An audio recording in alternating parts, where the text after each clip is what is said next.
नमस्ते सर्वांना. तर आज आहे रविवार आणि आज मी बनवणार आहे चिकन खरडा. तर म्हटलं तुमच्यासोबत चिकन खरड्याची रेसिपी शेअर करावी. तर पहा, संध्याकाळी छानपैकी अर्धा किलो चिकन आणलं आणि म्हटलं आज पातळ भाजी वगैरे बनवायची, तर छान चिकनचा खरडाच बनवावं. तर पहा, चिकन वगैरे आणलं आणि छान चिकन धुवून त्याच्यामध्ये हळद, मीठ आणि थोडंसं दही वगैरे टाकून घेतलं. आणि खरडा बनवायचा म्हटलं की त्याच्यामध्ये मिरच्या, कोथिंबीर आणि अद्रकची पेस्ट केली की खरडा छान लागतो. खरडा म्हणजे फक्त आलं लसूण पेस्ट आणि हिरवी मिरचीच टाकायची, त्याच्यामध्ये कोणत्याही प्रकारचा कांदा, लसूण मसाला, मटण मसाला टाकायचा नाही.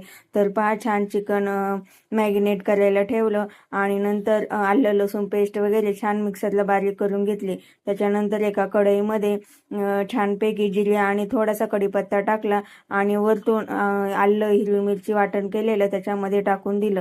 तर पहा, 2 मिनिट तरी सुटेपर्यंत छान ते परतून घेतलं आणि त्याच्यानंतर वरतून मध्ये कच्चं चिकन होतं ते टाकून दिलं. तर पहा, चिकन सुद्धा चांगला अर्धा तास दह्यामध्ये मॅरिनेट करायला ठेवलं होतं. तर पहा, छानपैकी त्याला दही असल्यामुळं चिकनला पाणी सुटलं आहे. तर हे पाणी छानपैकी चिकन शिजेपर्यंत आटून जातं आणि चिकनही छान मऊसर शिजून निघतं. तर पहा, चिकन वगैरे छान शिजायला ठेवलं.